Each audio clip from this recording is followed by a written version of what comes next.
The MLB Gambling Podcast on the Sports Gambling Podcast Network is brought to you by the SGPN merch store.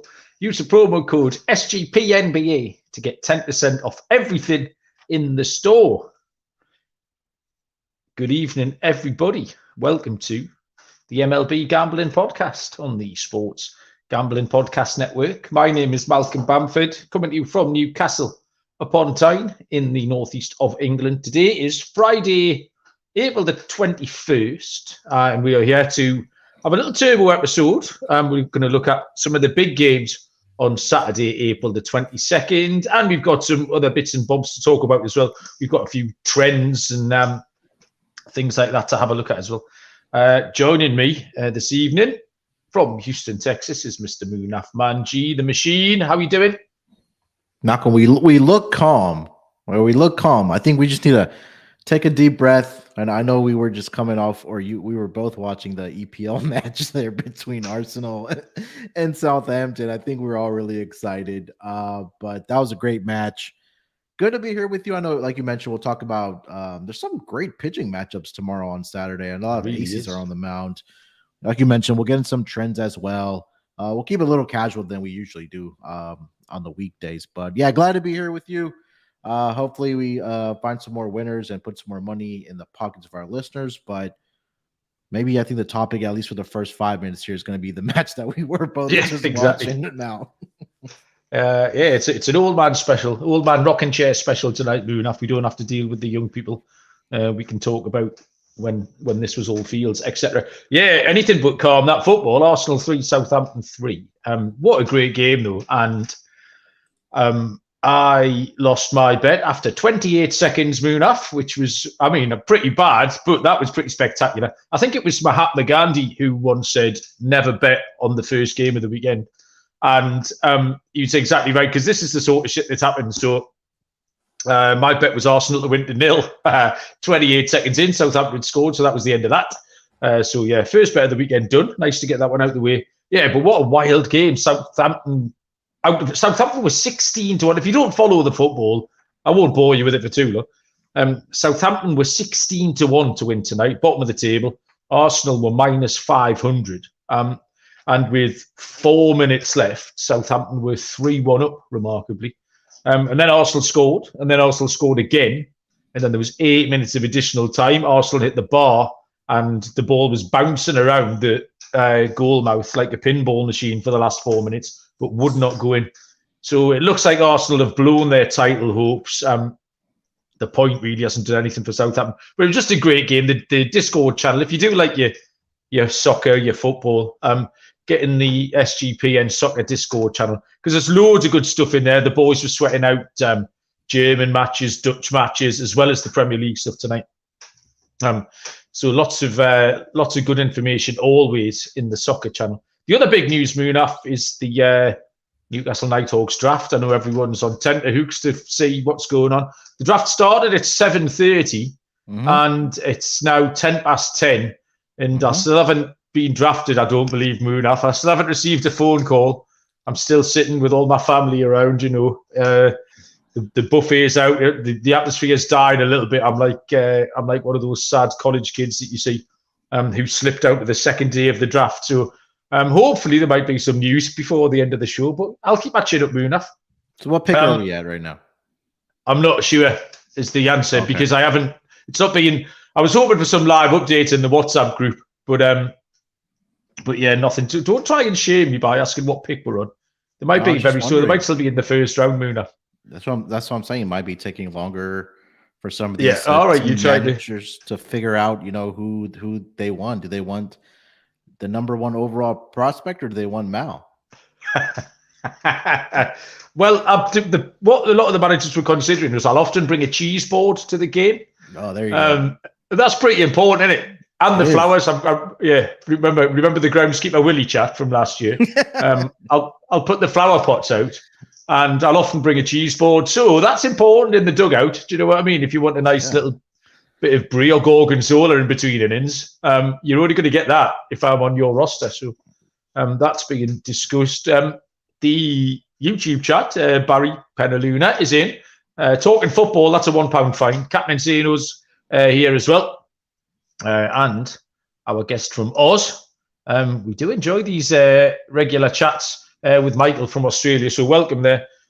A few bits of news and notes from last night, Munaf. Well, in fact, first I saw it tonight. In fact, the Chicago Cubs, Drew Smyly took a perfect game into the 8th inning against the Dodgers.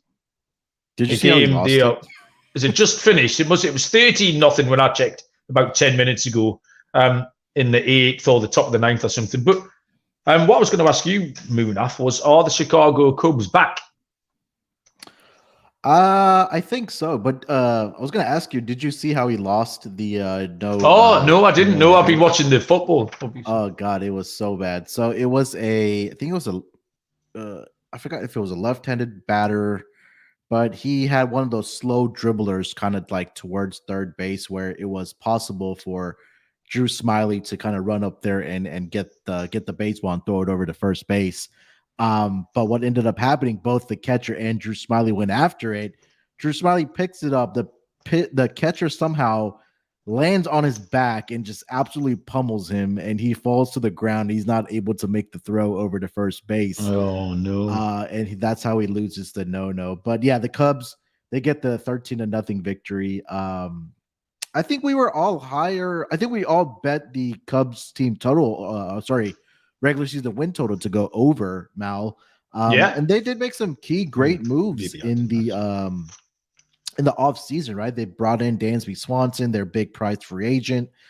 They added some veterans to the locker room, guys like Cody Bellinger and Trey Mancini. And they had Seiya Suzuki from last season. Their rookie Ian Happ is still there. Nico Horner. So they have a nice group of guys. David Ross, I think he's a more than capable manager, but it's really been the pitching as well, Mal. Justin Steele, our guy, he's looked really good. Marcus Stroman has been really good, and Drew Smyly in back-to-back starts against the Dodgers has pitched really well. So it's going to be a race, at least in that NL Central division. So, I think the Cubs are for real. There's no doubt about that. I quite enjoyed watching Belly get back. He went deep again tonight, went back-to-back with Mancini. My pick was the Cubs under Munaf. I've just checked back in. Solid start. Just checked back through the notes. But, you were a year too early on them because you took them to pick, I was a year too early, mate. This has happened for 47 years. I'm ahead of my time. This is not new. Like, I am absolutely ahead of my time, like all the greats. Mookie Betts came in at shortstop last night for the Dodgers and had a quiet start, but then made one really nice looking play, and he looked like he quite enjoyed it. So interesting to see how he pans out. And then the sad thing for the Angels and Angels fans, and for Noah and myself, our TGFBI team, was Logan O'Hoppe went down. For the second time in a week, he at bat just pulled the ball down the left field line, felt his shoulder on Monday in Boston, got up, ran it off. Same thing last night. And then instantly you kind of knew he looked toast last night. He was crying. So I don't know. People reckon, I've read a few sort of physio or sort of doctors reports who've said that it looks like what Fernando Tatis had last year, who actually Fernando Tatis did his 4 times before he eventually went for shoulder surgery. So not only killing my fantasy team, but that's a problem for the Angels because they need some length in that lineup. The Angels do need a lot of things to go right, and they were doing okay. I mentioned a couple of nights ago they were making a lot of good decisions. And I think Matt Thaiss will take over, and Chad Wallach will probably get called up. But yeah, that's a problem because I think he was the second best productive catcher behind Adley Rutschman. O'Hoppe was sitting in second place behind him and doing great things for that LA offense. So yeah, disappointing there. Hopefully, I haven't seen any news in the last 10 or 12 hours, so maybe things will come out. It might not be as bad as we hope, but it didn't look good from my point of view. What we've got tonight is, as Munaf says, there's some really good pitching matchups. So we've taken 4 of them. We often do a little bit of a truncated show on the weekend. It's easier to consume when everybody is busy. So we've looked at 4 of the pitching matchups. I've made one other pick, and then we've got a couple of we decided to have a little deep dive on some trends that we like the look of. So we'll talk about that later on as well. I will tell you first about Underdog Fantasy. The NBA and NHL playoffs are here. What better way to get down on some player prop parlays than over Underdog Fantasy? Besides daily NHL, NBA, and MLB games, they've already got NFL best ball drafts with a guaranteed $500,000 in prizes. Head to underdogfantasy.com. Use the promo code SGPN for a 100% deposit bonus up to $100. Underdogfantasy.com, promo code SGPN. Okay, so we go chronologically tomorrow. The first big matchup, Munaf, is 1:05 Eastern. It is the Toronto Blue Jays at the New York Yankees. Alek Manoah goes for Toronto, and Gerrit Cole goes for the Pinstripes. Plus 115 on the Blue Jays, minus 143 with Cole and the Yankees. Total is set at 7.5. Munaf, what have you got? Yeah, Alek Manoah gets a start, like you mentioned there, Mal, for the Blue Jays. He's off to a very rough start so far this season, where he is 1-1 with a 6.98 ERA, 16 strikeouts to 15 walks for Manoah so far. He's been hit hard in 3 of his 4 starts so far this season. He's allowed at least 3 earned runs in those 3 starts, and has only made it to the 5th inning in just 1 of the 4 starts, and that was against KC. So Manoah, he's actually been historically pretty good against the Yankees. He is 2-1 with a 2.31 ERA in 6 appearances. In particular, in New York, in Yankee Stadium, in his career, he is 2-0 with a 1.52 ERA. And all 4 games have gone under the total in New York. Gerrit Cole, off to I think if the season ended today, he would probably win the Cy Young now. 4-0 with a 0.95 ERA, 32 strikeouts to 8 walks so far. He's allowed a total of 3 earned runs in 28 1/3 innings pitched. Yankees have won all 4 of his starts by 2 or more runs this season. Cole versus Toronto in New York since 2000, not the greatest numbers. He's 1-2 with a 3.90 ERA. He's allowed at least 3 earned runs in 3 straight starts at home against the Jays. And the Yankees are just 1-4 in their last 5. Yankees are 1-4 in their last 5 starts against Toronto at home since 2020 in those Gerrit Cole starts. So I think number one, we're all kind of waiting for that implosion from Gerrit Cole because he randomly has those throughout the season. I think this game might be it. I think there's some value here on the Toronto Blue Jays. I know Manoah, like I mentioned, hasn't been very good. But I'm going to take a shot here with the Blue Jays here, Mal. Plus 125. I like the historical numbers for Manoah against the Yankees, especially in Yankee Stadium. And I think this might be the game now where we see the implosion from Gerrit Cole, especially in that first inning. So Blue Jays plus 125 for me in this game. Yeah, trying to pick the spot where Gerrit Cole is going to blow up is like one of the fun things about betting MLB.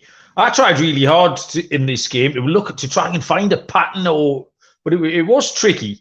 There's a bit of a grudge angle here as well. If you remember, last year, Alek Manoah hit Aaron Judge, buzzed him up inside, caught him somewhere up in the shoulder. And Gerrit Cole was out of the dugout. He wasn't pitching. Gerrit Cole wasn't in the game, but he came over the dugout fence and they had a bit of a jaw at each other. So I think there'll be a little bit of needling here. Yeah. I thought the same as you, Munaf. I thought, this might be... Looking at when you see that 4-0 and all the numbers for Gerrit Cole, you think, it's coming, here it comes. And obviously you don't trust Manoah, and you've got 2 fairly potent offenses as well. I thought the over 7.5 was the safest, just because of the amount of options it gives you. It gives you the Manoah blow-up, it gives you the Cole blow-up, it gives you 2 average starts. 7.5's a reasonable bet. So I fancied the over on that one.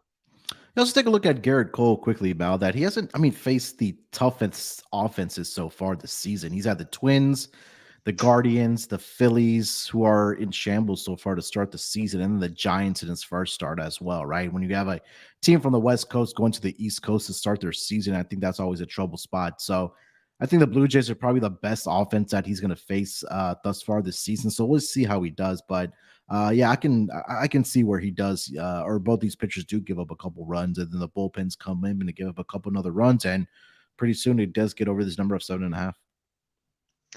The second good-looking matchup we picked out is a 4:05 Eastern first pitch between the Chicago White Sox and the Tampa Bay Rays. Dylan Cease goes for the White Sox, and Shane McClanahan, the lefty, for the Tampa Bay Rays. The White Sox are plus 145.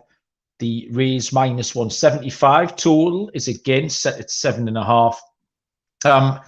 Dylan Cease is 2-0 on the season with a 2.01 ERA through 22 1/3 pitched so far. Shane McClanahan has a 4-0 record, a 1.57 ERA in the 23 innings he's pitched so far. Now, obviously, I've got the White Sox in auto feed, and it's been working out. But obviously, I didn't want to flippantly just throw them out tonight. So I did give it a bit more investigation before I threw them out. Cease has had 4 good starts. Different situations, 2 at home, 2 away. He's faced decent opposition. He's only given up 1 home run. Little red flag last time was 5 walks against Baltimore. That was kind of old Dylan Cease. And the ghost of old Dylan Cease was haunting that game last week. But I think it was a concern, so we'll just have to maintain a watching brief there. And his strikeouts were dropping too. Started with 10, and he's got from 10 to 8 to 6 to 5. McClanahan has been absolute fire, complete and utter control of everything he's done so far. He hasn't given up a home run at all this season.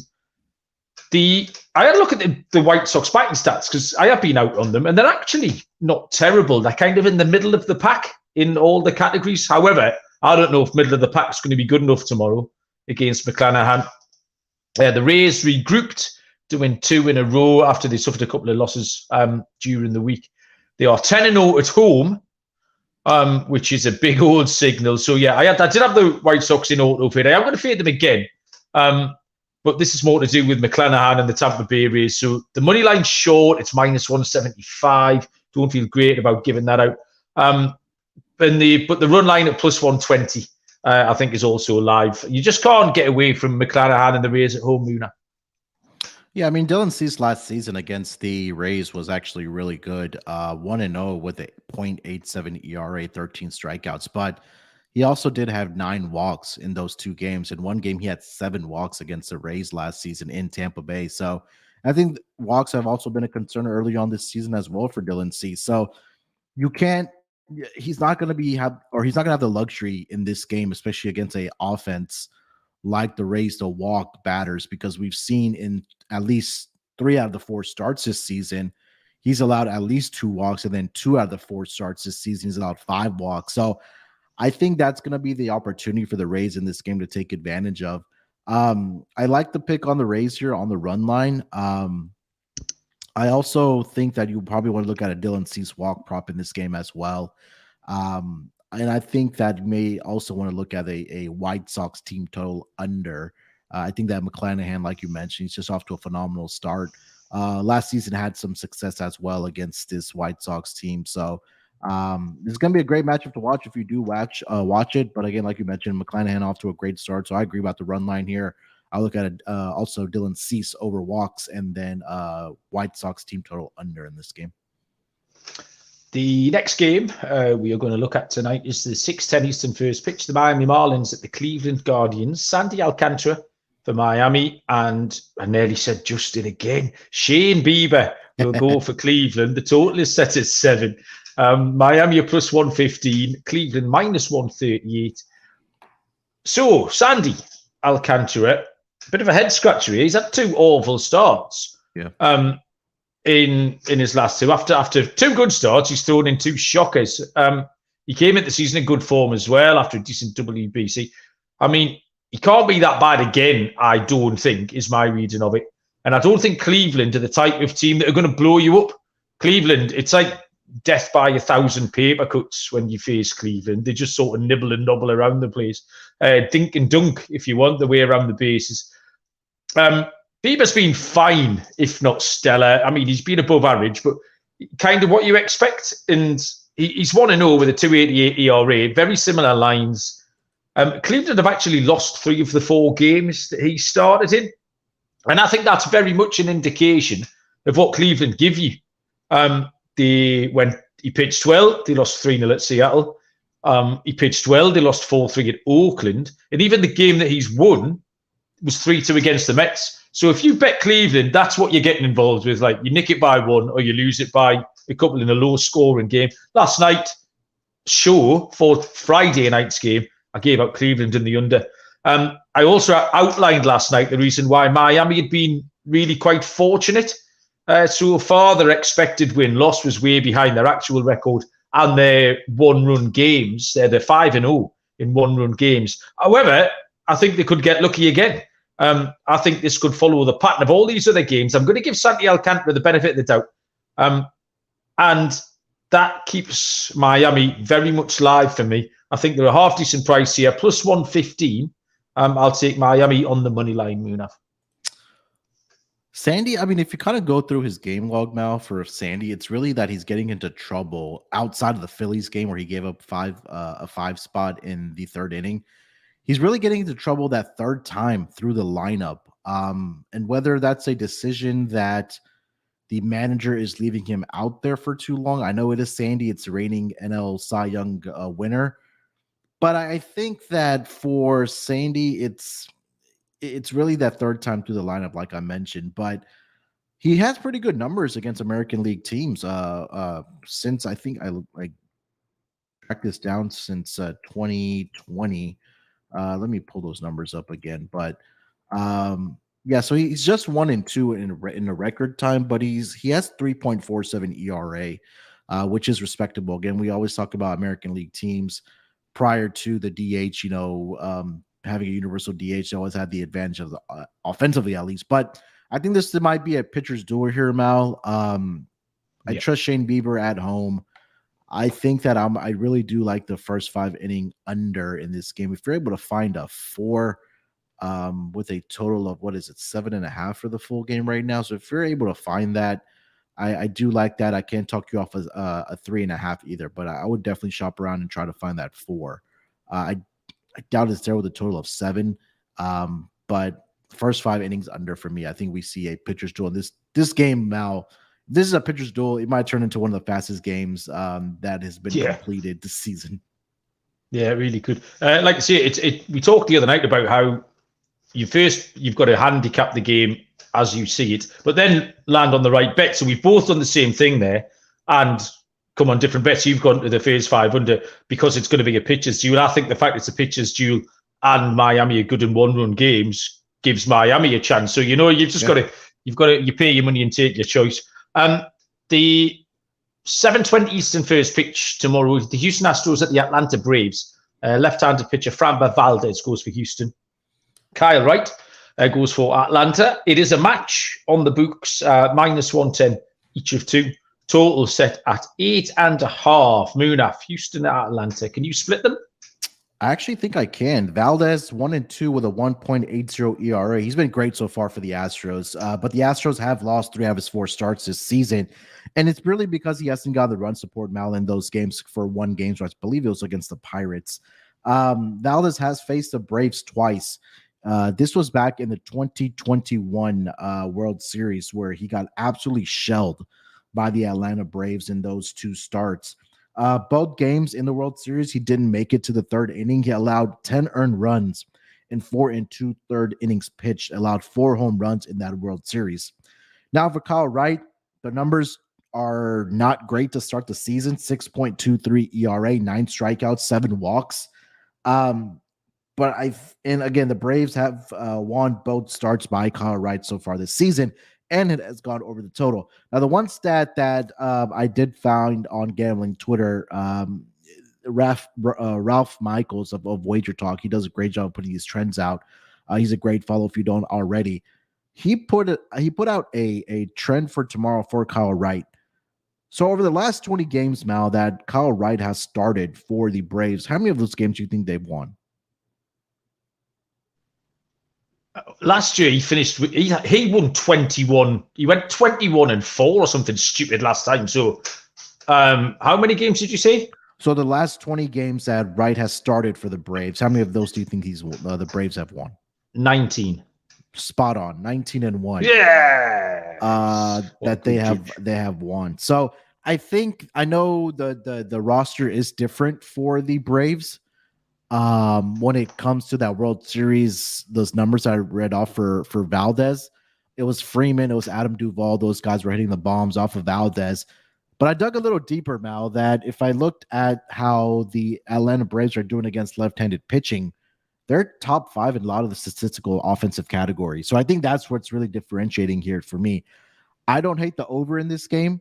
I think you could look at a Braves team total. I'm going to go with the Braves money line in this game, -110.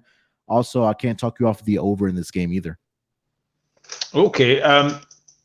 Well, my pick here was Houston Munaf, but pretty much you've made a very, very, very watertight case here for Atlanta. TVDBJ in the chat is tipping up the Braves as well. He's a good judge. I just think Valdez has been good on the road. Wright's had a dodgy start. Houston are hitting well on the road as well. They're hitting 264 on the road. And I just thought they were live here. Obviously, some of the Kyle Wright. I mean, that's last season, Kyle Wright. Another day, Munaf, I would let you talk me out of this, but I'm going to stick to my guns. Say the books can't split them. So, yeah, we'll take a split here. I'll take Houston on the money line at -110. Okay, we've got some off the beaten track type stuff to have a look at momentarily. I'll get to these ad views though when my screen loads up. I'm going to tell you first about the SGP on merch store. I have changed my jumper tonight after Dylan out with me. It's been a scruffy swine. So I've thrown that green one in the wash and put my lovely silver one on. The SGPN merch store, where you can buy this little beauty in honor of the NBA playoffs, has a 10% off anything in April. Offer when you use the promo code SGPNBA. Head to store.sportsgamblingpodcast.com. Use the promo code SGPNBA to get a 10% off everything. Mention what item you like in the merch store, Munaf. You know, they put out that Mike Leach tribute T-shirt. I think it was on Monday. You guys definitely got to check that out. It's a really nice T-shirt. And like Mal mentioned, use that promo code. You'll get 10% off getting that Mike Leach T-shirt. But a lot of other great stuff in there as well. So definitely get over to store.sportsgamblingpodcast.com and use that promo code. So last week on our table show, we had Blake on and talked some fantasy. This week, Munaf, we set each other the challenge of finding some sort of splits, trends, weird and wonderful things to talk about. So I've got something, you've got something. Do you want to lead off or do you want me to go? You can lead it off. I think yours are more exciting to talk about. Oh, really?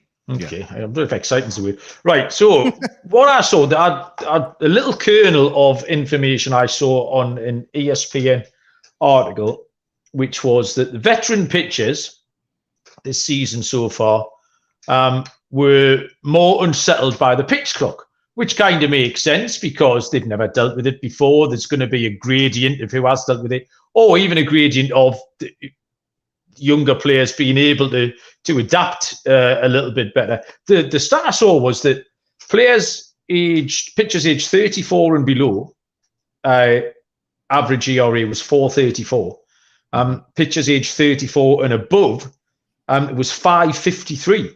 Wow. Which was a huge old split. Well, that's 1.19 difference. So obviously I think that it'll regress a little bit. It's going to come back closer together. Since 2000, 17 times out of 23 years, the older guys have got the better collective ERA than the younger guys. The pitch clock seems to have switched it all. So I thought, right, how can we turn this little nugget into some winners? So I went and trawled through a lot of old guys, and I found 4, Munaf, that we can fade. And actually, one of them is playing tomorrow. So this is another bet I'm happy to give out. So the first one I'm going to give out is Kyle Gibson. Kyle Gibson, 36-year-old Kyle Gibson, 3-0 on the season, a 4.18 ERA. He's pitched okay. However, he's got really lucky, Munaf. Like I say, 4.18 ERA. His expected ERA is 5.41. And then I looked at a lot of the underlying stats. So an ex-Wober, an expected weighted on-base average of 3.58, which is way up from 3.26 in 2022 and 3.02 in 2021. So when all these things level out, this spells trouble for Kyle Gibson. Kyle Gibson takes on Detroit tomorrow, and Detroit are plus 155 to get Kyle Gibson beat. So that's something to keep an eye on. Max Scherzer was pitcher number 2. 38-year-old Max Scherzer, 2-1 on the season, 3.72 ERA, has an expected ERA of 4.14. And the stats that were concerning here were that his walk rate was way up, his K percentage is way down. That tells me that he's possibly getting rushed. So those put-away pitches, whether it's going to be a walk or a strikeout, are not really working. The exit velocity averaged 90.8 miles per hour off the bat, where last year was 87.8, the year before 87.9. So we're up sort of 3 miles an hour, and it's still cold. So when it warms up a little bit, so yeah, small subtle signs there, which suggests to me he's being hurried, and were his sticky hands a cry for help, Munaf, in that situation. Charlie Morton, 39 years old, 2-2. 3.22 ERA. Now, here's a great stat. Expected ERA of 6.11, nearly twice as large as the ERA he's actually thrown out. His baseball savant page is just covered in little blue numbers, which is never great. His K rate's way down, 16.5% from a career average of 28.2. The expected batting average off him is 284. And the last year was 217, the year before 228. And his hard hit percentage has shot up by 10% to a career high, and it hasn't come back down either. So Charlie Morton, I think, is a huge concern. And the final oldie that I'm fading here is Lance Lynn, 36-year-old Lance Lynn. Now, he's already on people's radars because he started terribly. The first 3 pitches I've given out have actually got decent numbers. So you might be in a better position to fade. Lance Lynn hasn't. Lance Lynn, his ERA is 7.59. His expected ERA is actually lower, 6.11, but it's still terrible. His walk percent is way down. Way up, in fact. In his expected slugging is completely through the roof as well. 5.04 expected slugging, which has been 3.87 and 3.22 in the last couple of years. And the barrel percentage is way up as well. So Lance Lynn is very hittable. So they are the 4 guys that I picked out, Munaf, just as these oldies who might be getting unsettled by the presence of the pitch clock. And certainly with Gibson, Scherzer and Morton, they've got away with it so far, but they might not get away with it over the next few weeks. So it could be in a good position for us to fade. Yeah, see, I wouldn't be curious to see where Rich Hill also lands on that list, because he's one of the older statesmen in the league as well. But as you were talking, I was just kind of going through some of the game logs for some of those pitchers, and I think they've all at least started 4 games, and I want to say at least 3 out of the 4 starts they've produced, or final score has produced 9 or more runs, which may be leading to more overs, right? So because, like you mentioned, these guys are getting pitched. I think that one name that does surprise me is Max Scherzer, because during spring training, he was coming out and saying that, oh, this is great for a pitcher like me, and things like that, and he had that strikeout in spring training in 20 some odd seconds where he was calling his own pitches and things like that. So it'll be interesting to see, something to definitely keep track of. And I was curious to see at what the kind of the age breakdown would have been. Like you mentioned, it's 34 years old according to that article, but I think definitely something we would have to keep an eye on as we kind of progress through the season here. But I think that's a great some great information there as far as some of the older statements. It makes sense, right? Like as you kind of get deeper into the game, where you go into that 3rd, 4th, 5th inning, that older guys are kind of going to slow down and get the right pitch out. And their pitch count obviously are getting up, but you get more fatigue and they're getting rushed by the pitch clock. So maybe definitely something to keep an eye on. And again, if they do have a successful, let's just say 1st, 2nd, or 3rd inning, that you may want to look at a live team total over or a live over or something like that for some of these older statements pitchers. But I think that's some great information there for some of the older pitchers. I did have a little thought the other day, Munaf. We haven't seen this yet. This a really cynical move would be the intentional walk, which obviously the rules changed a couple of years ago, where the pitcher would used to throw the pitch 4 times. Yeah. And now you just walk him. You could just get 4 pitch clock violations and walk him on 4 pitches and give yourself 80 seconds time. instead, do you know what I mean? If you're a little bit gassed and there's no one on, just think, all right, fuck it. I'm going to stand here for 20 seconds, 4 times, get 4 pitch violations. You've got your breath back. So, we wait for the first one of those. So, you found some batting splits and run lines and things like that, didn't you, Munaf?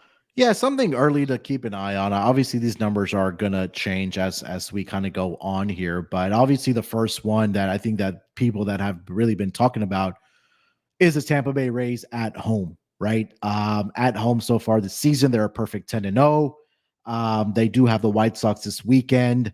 The next couple teams, and I'm kind of looking at the threshold of about 70 plus percent. So Milwaukee and Tampa Bay were the 2 teams at home that have a win percentage of 70% or more. So like I mentioned, Tampa Bay is 10-0. Milwaukee is 5-1 at home at around 83%. Road teams that are really good, 2 teams that are above that 70% threshold right now. The Atlanta Braves, 10-2 on the road so far this season, 83.3%. And the Chicago Cubs, like we talked about earlier this episode, they're 6-2 in away games actually so far this season at 75%.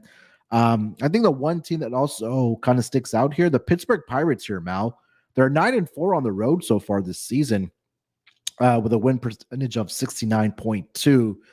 That was kind of the ones that stuck out to me, some home and road splits as far as how teams are doing. Run lines against, again, Tampa early on in the season because they were playing teams like the Oakland A's. I think they had the Nationals in there as well. I think they played Detroit in there as well. They are 15-4 on the run line record. So if you're looking at those -1.5 prices, you'd be at a win percentage of 79% with the Tampa Bay Rays. Couple of teams about over and unders. The best over team right now is the Boston Red Sox. They are 14-6. And something, Mal, you mentioned yesterday is that the team that's given up the second most home runs is the Boston Red Sox, right? Right after the Oakland A's. So that makes a lot of sense. And if the second you were listening then, Munaf. I was. I listen to what you say sometimes, you know. I'm stunned at that. Well, and then the second team on this list, as far as overs, when you're giving up the long bomb, it's also going to lead to runs, right? And that is the Oakland A's at 12-6-1 towards the over at 66.7%. The next 2 teams on that list are the 2 Texas teams, the Texas Rangers at 12-6 towards the over, and the Houston Astros as well at 12-6 towards the over. And also was curious to see in home games, teams towards the over. Chicago White Sox 6-2-1, and the Houston Astros 9-3-1. And let's flip this over to teams that are profitable towards the under. Miami Marlins, like you've talked about, Mal, that are one of those teams that have 1-run wins in this season. They are actually 12-6-1 towards the under, and the New York Yankees are their other team towards the under at 12-7 so far this season in all games. And then in the home games, teams that are profitable to the under, Miami Marlins right down there, 10-2-1 to the under in home games for the Marlins. Yankees on that list as well, 9-4. And then last but not least, to the under in road games, St. Louis is 5-1 towards the under, and the San Diego Padres 5-3. But I think St. Louis was really the team that has 5 of their 6 road games so far gone towards the under. So there's this information is out there. I know kind of rapidly went through that. Just go to teamrankings.com. They do a great job of breaking it all down for you. And again, something to incorporate into your handicapping as well. So those are some of the things that I found here, Mel. Yeah. Stuff like that, Munaf, when we get a chance to talk about it is great, because obviously we do the show, and if you've got 15 games and it's a 3-man go, man, it's difficult. We've talked about it a lot, that we've talked about, should we cut some of the games out? Should we talk about the big games? Should we leave some of the smaller teams? But kind of the company ethos is that we keep firing out. You make picks on every game, but you limit you to what you can look at and talk about. We talk about the starting pitching. We might look at something that cropped up the night or 2 before, and then we all throw out the picks. So yeah, when you do get a chance to throw these trends out there, it's absolutely worth taking note of. So yeah, love that, Munaf. And I think, ladies and gentlemen, boys and girls, that's got us to the end of tonight's show. like I say, a little bite-sized episode tonight. 4 picks. Was there anything else on tomorrow's card that had drawn your eye, Munaf, before we crack on? I think the one total that stuck out to me, I think you'll probably agree with this as well, is the Pirates and the Reds game tomorrow. Rich Hill and Luis Cessa on the mound. Both of those guys have not been off to a very good start, especially Luis Cessa. I want to say his ERA is above, I think it's above 6, if I'm not mistaken. It's double that, 13.50 so far for him.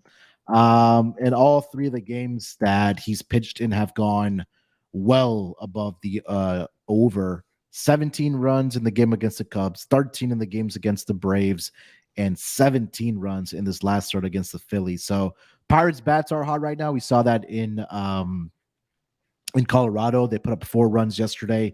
On Thursday night in the game against the Reds. So I think this might be one of those games where we do see runs. And again, Rich Hill as well can always blow up at any time as well. And they're playing, I believe this is in Cincinnati, one of the ballparks that is hitter friendly, right? So I think at 9 at even money right now, that was one play I did really like for tomorrow. Yeah, I think mine would be the total in that Detroit-Baltimore game, because, like I say, we've just established we can fade Kyle Gibson on the old man metric, and you've got Joey Wentz going for the Detroit Tigers, who's got an ERA of 6.39. So by those numbers, we can get an over. Maybe a Detroit team total as well if we're going to go all in on the Gibson fade. We've got a dinger of the night. Matt Carpenter's going to go deep, apparently, for the San Diego Padres. TV DBJ is throwing that in the direction of Serial, who's joined us as well. But yeah, anything else we need to know, Munaf? How's the basketball going? It's going well. We have a couple more games here tonight. At least the first round should be wrapped up by next week. Some of these series that are kind of uneven matches may be done by this weekend. So, it's kind of chugging along. Round 1 should be done by next week, and then we'll be on to the final 8 teams, and then we'll find out who goes to the conference finals and then the NBA finals. So, definitely looking forward to some more basketball and baseball this weekend, Mel. Excellent. You've still got time to listen to the Premier League show. There's 6 Premier League games tomorrow, and then 2 on Sunday, as well as the 2 FA Cup semi-finals. We've got all of those covered. So you've got time to listen to those before the kickoffs tomorrow. Newcastle-Tottenham on Sunday. I will be at that one, getting full of beer. So yeah, looking forward to that. Munaf and someone will be back on Sunday evening. But yeah, thanks for listening, everyone. Spending a bit of your Friday with us. It's very much appreciated. Like, rate, review in all the usual places. Have a great weekend. Loads of things to bet on. Hope it goes well for you. Until the next time, we'll see you down the road. Cheers.